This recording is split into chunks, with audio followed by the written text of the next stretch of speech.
Shalom, jemaat Tuhan yang saya kasihi di dalam nama Tuhan kita Yesus Kristus. Apa kabar semua? Saya percaya bahwa Bapak Ibu semua, baik yang berada di barak masing-masing ataupun yang ada di rumah, tetap berada dalam perlindungan Tuhan.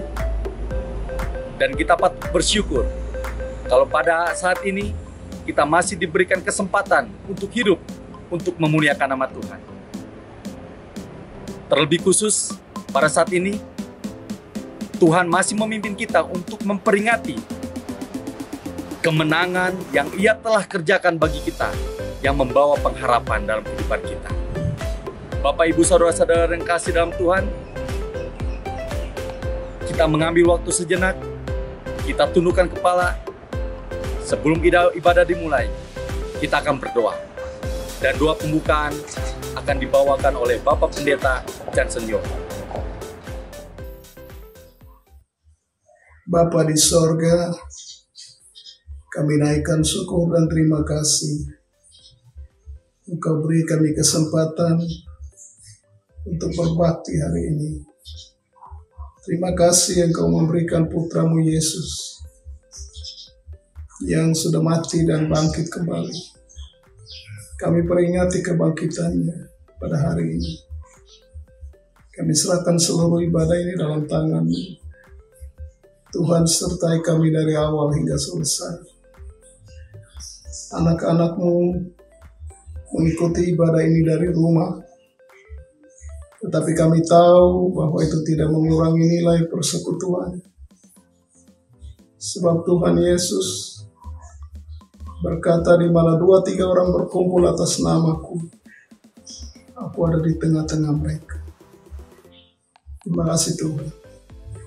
Sertai kami dari awal hingga selesai. Kami serahkan ibadah ini hanya dalam nama Bapa, Anak dan Roh Kudus. Sertai kami Tuhan. Amin. Baik jemaat Tuhan, mari kita buka Alkitab kita. Kita akan buka pada kitab Wahyu, pasal 1, ayat 17 dan 18. Ini merupakan ayat tema Paskah Gereja Kemah Injil Indonesia tahun 2020. Jika jemaat sudah mendapatkannya, mari kita baca bersama-sama.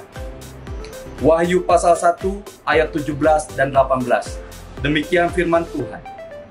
Aku melihat dia, tersungkurlah aku di depan kakinya, sama seperti orang yang mati.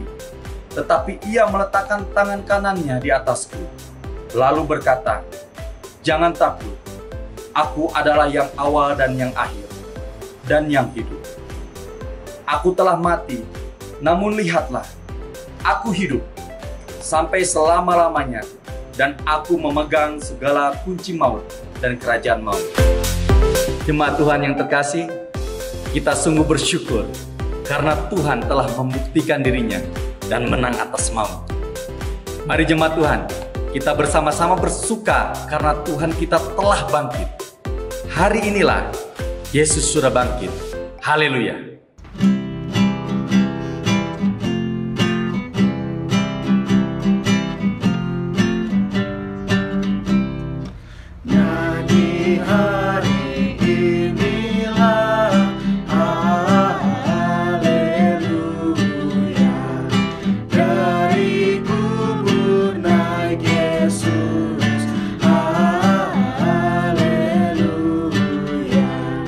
Yang kena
Bapak, Ibu, saudara-saudari yang terkasih, kita semua percaya bahwa di dalam kuasa kebangkitannya, iman kita diteguhkan untuk terus mengiring Dia di dalam hari-hari kita. Jangan pernah takut,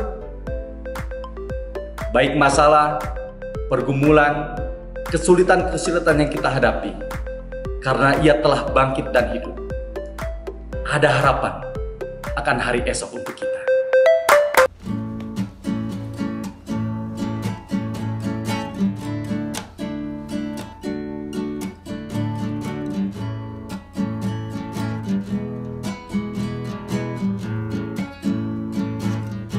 Anak Allah, Yesus namanya, menyembuhkan, menyucikan, bahkan mati, tebus dosaku, kubur kosong membuktikan Dia hidup. Sebab Dia hidup, ada hari esok. Sebab Dia hidup, ku tak gentar, karena ku tahu Dia pegang hari esok. Hidup jadi berarti sebab Dia hidup.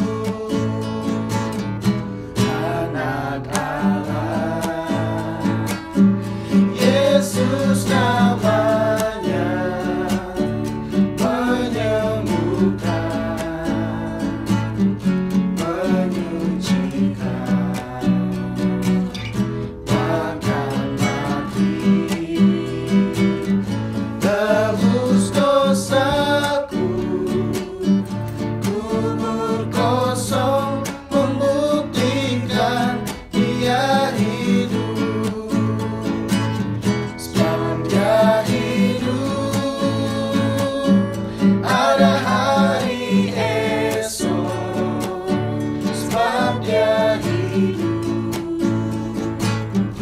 ku tak gentar, karena ku tahu Dia pegang hari esok. Hidup jadi berarti sebab Dia hidup. Sebab Dia hidup, ada hari esok. Sebab Dia hidup, ku tak gentar,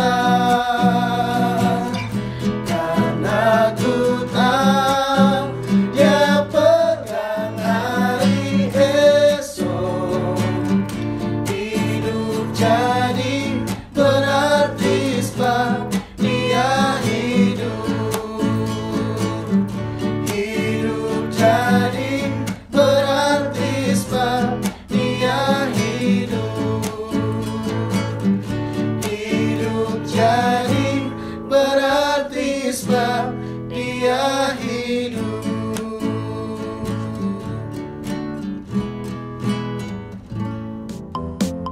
Dia adalah Firman. Firman itu telah menjadi manusia, dan Dia diam di antara kita. Dia telah mati untuk menyelamatkan kita. Bahkan Dia bangkit hanya untuk memberikan pengharapan dan kemenangan bagi kita.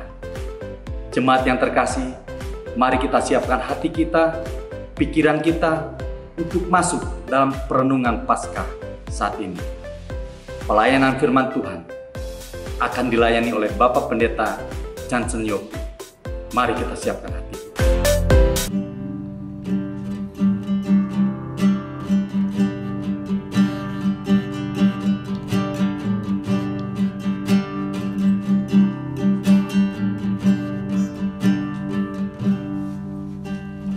Hanya Kau Tuhan hidupku.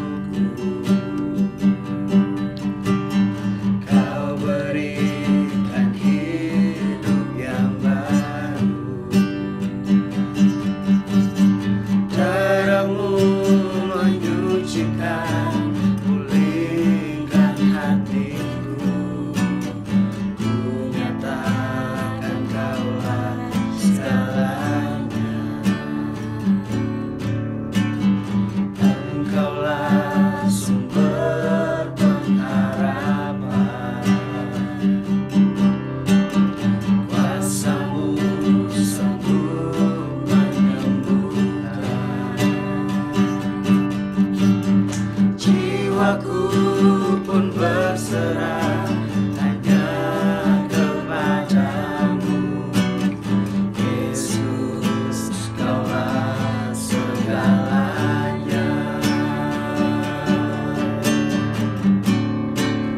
Karena salibmu ku hidup, karena salibmu ku menang. Engkau yang berkuasa, sanggup untuk melakukan mujizatmu. Karena salibmu ku hidup, karena salibmu ku menang. Engkau yang berkuasa, sanggup untuk melakukan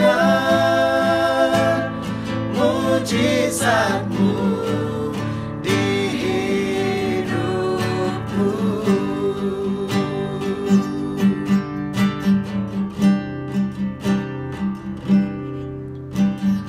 Hanya Kau Tuhan di hidupku. Kau berikan hidup yang baru. Darah-Mu menyucikan, pulihkan hatiku. Menyatakan Kaulah segalanya. Engkaulah sumber pengharapan. Kuasa-Mu sanggup menyembuhkan. Jiwaku pun berserah hanya kepadamu. Yesus, Kaulah segalanya. Karena salibmu ku hidup, karena salibmu ku menang. Engkau yang berkuasa, sanggup untuk melakukan mujizatmu.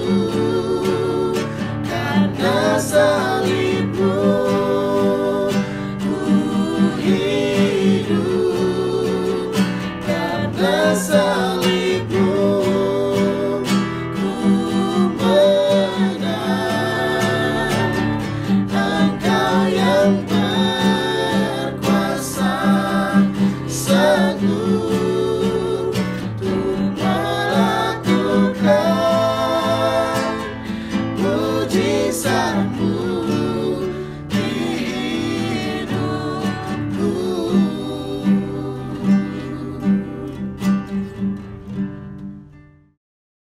Salam saudara-saudara, Tuhan memberkati saudara. Kita memuji Tuhan sebab Dia menjaga, memelihara kita sampai detik ini. Kita telah memperingati kematian Yesus, penyaliban dan penderitaannya. Dia mati oleh karena kita, oleh karena dosa kita. Dia mati dengan satu tujuan, supaya mengangkat segala dosa kita, mengampuni kita, memberikan kita keselamatan.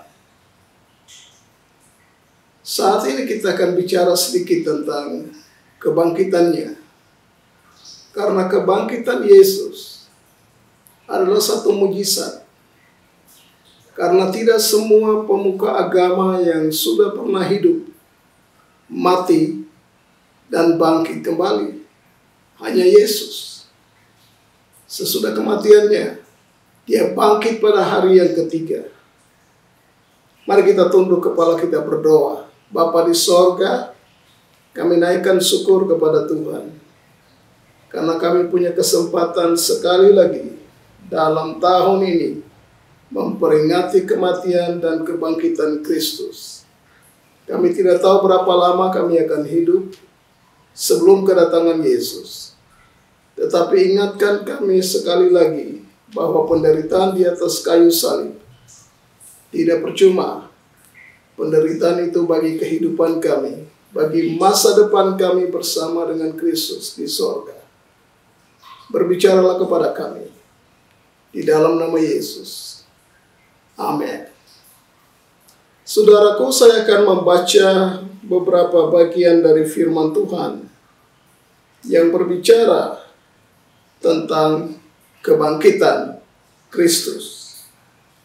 Saya baca dari 1 Korintus pasal 15 ayatnya yang ke-17 sampai ayatnya yang ke-23. Dan jika Kristus tidak dibangkitkan, maka sia-sialah kepercayaan kamu, dan kamu masih hidup dalam dosamu. Demikianlah binasa juga orang-orang yang mati dalam Kristus. Jikalau kita hanya dalam hidup ini saja menaruh pengharapan pada Kristus, maka kita adalah orang-orang yang paling malang dari segala manusia.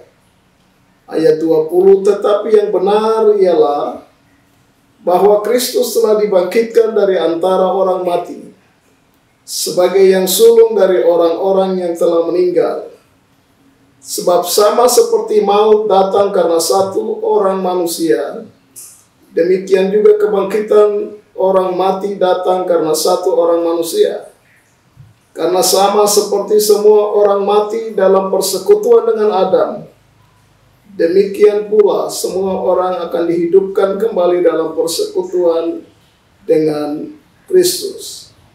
Tetapi tiap-tiap orang menurut urutannya, Kristus sebagai buah sulung, sesudah itu mereka yang menjadi miliknya pada waktu kedatangannya. Saudara sekalian, ini peristiwa penting sekali lagi, bahwa peristiwa penting dalam kehidupan manusia, yaitu tentang kebangkitan Yesus dari kematian. Lembar firman Tuhan pertama sudah menubuatkan peristiwa kematian dan kebangkitan Yesus. Karena itulah tujuan dari kelahirannya. Kejadian pasal 3 ayat 15 adalah nubuatan pertama mengenai kedatangan Yesus, kematian, dan kebangkitannya demi kita. Ayat ini mengatakan, aku akan mengadakan permusuhan antara engkau dan perempuan ini, antara keturunanmu dan keturunannya. Keturunannya akan meremukkan kepalamu, dan engkau akan meremukkan tumitnya. Saya berbicara mengenai mujizat kebangkitan Yesus. Yesus menderita sengsara, disalibkan, mati, dan dikuburkan.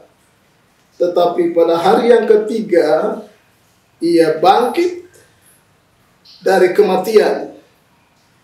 Peristiwa kebangkitan ini menjadi heboh karena tidak dikehendaki oleh para pemimpin agama dan pemerintahan yang berusaha membungkam fakta ini. Kalau kita baca di dalam Injil Matius pasal 28 ayat 11 sampai ayat 15. Dan ayat-ayat ini dikenal dengan judul dusta Mahkamah Agama. Mahkamah Agama setelah berunding tentang kebangkitan Yesus, dan mereka memutuskan untuk membayar para serdadu yang menjaga kuburan. Para serdadu mereka bayar untuk berbohong, untuk menipu bahwa jenazah Yesus dicuri murid-muridnya ketika mereka sedang tidur. Nah, ini satu kebohongan yang lucu. Jadi pencuri masuk ke rumah saudara, dia mencuri televisi, dan pada waktu membuat laporan, saudara disuruh untuk mengatakan pencuri masuk mengambil televisi, pencurinya namanya si A pada waktu saudara tidur. Nah, inilah yang lucu. Karena mereka tidak mau fakta itu datang, yaitu Yesus bangkit dari kematian. Jadi dalam ayat-ayat itu dikatakan bahwa mereka berusaha begitu rupa supaya tidak nyata kepada umum bahwa Yesus bangkit dari kematian. Cerita yang benar adalah Yesus yang disalibkan, mati dan dikuburkan, hidup kembali pada hari yang ketiga. Mengapa ia bangkit kembali? Memang ia datang ke dunia untuk menderita, mati, dan hidup kembali untuk duduk di sebelah kanan Allah Bapanya sebagai pembela kita. Kebangkitan Yesus adalah fondasi agama Kristen. Ini pijakan utama dari iman kita. Jadi pijakan utama dari iman kita itu terletak bukan pada kematian, tetapi pada kebangkitan. Banyak pemuka agama sudah mati, sekali lagi masih ditahan oleh tanah. Nah, hanya Yesus yang bangkit kembali dari kematian. Kata siapa? Kata Alkitab. Itu yang kita percaya. Murid-murid Yesus mati syahid demi kebenaran bahwa Tuhan mereka yang mati sudah bangkit dari kubur. Yesus kepada Petrus dan murid-murid lain mengatakan kepada mereka tatkala mereka mulai ragu dan di sekitar mereka ada keraguan yang muncul. Yesus katakan, "Rabalah, karena hantu tidak ada daging dan tulang." Dan mereka tidak berani menjamahnya. Kebangkitan Kristus memastikan kebangkitan orang percaya. Kalau kita lihat makna dari kebangkitan Kristus adalah kebangkitan Kristus memastikan kepada kita orang percaya tentang kebangkitan orang-orang percaya. 1 Tesalonika 4 ayat yang ke-14. Karena jikalau kita percaya bahwa Yesus telah mati dan telah bangkit, maka kita percaya juga bahwa mereka yang telah meninggal di dalam Yesus akan dikumpulkan Allah bersama-sama dengan Dia.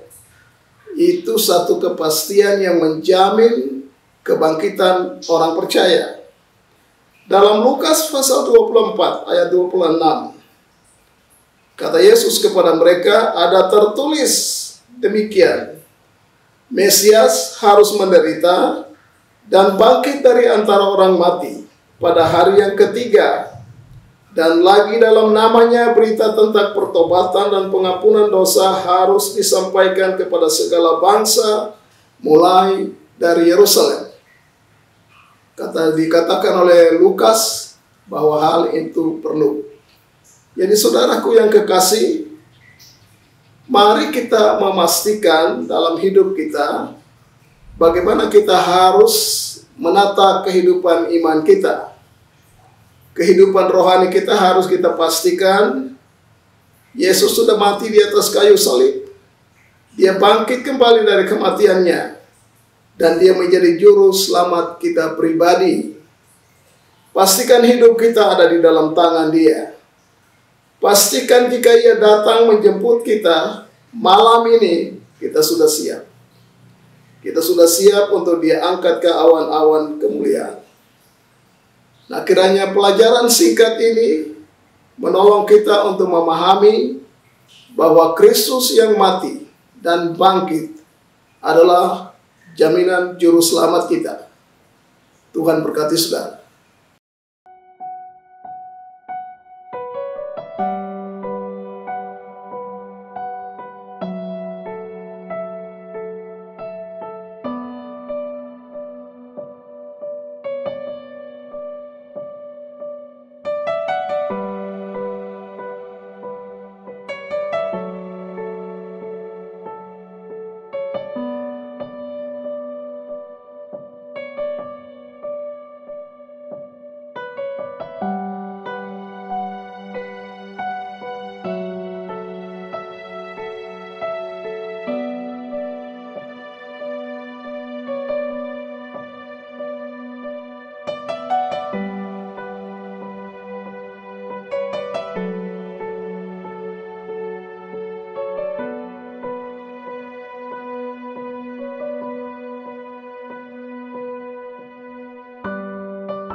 Bapak, Ibu, Saudara sekalian di rumah, mari kita mengakhiri ibadah kita. Kiranya Bapa di sorga, Putranya Kristus Yesus, dan pertolongan Roh Kudus akan menjaga melindungi kita. Bapa di sorga, hamba serahkan setiap jemaat dalam tangan Tuhan. Lindungi mereka dalam perjalanan hidup, dalam pekerjaan, dalam rutinitas di minggu depan ini. Jaga kami semua Tuhan, lindungi kami. Terpuji namamu ya Bapa di sorga. Saudaraku, mari kita menerima berkat.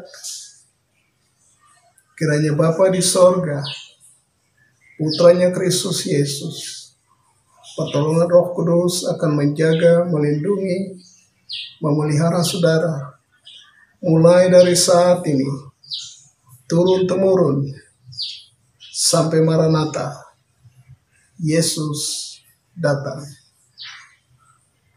Amin. Jemaat yang terkasih, demikianlah rangkaian acara ibadah Paskah saat ini. Melalui momen Paskah ini, biarlah iman kita semakin diteguhkan dan dikuatkan di dalam Tuhan. Paskah ini memang tidak seperti perayaan tahun-tahun sebelumnya.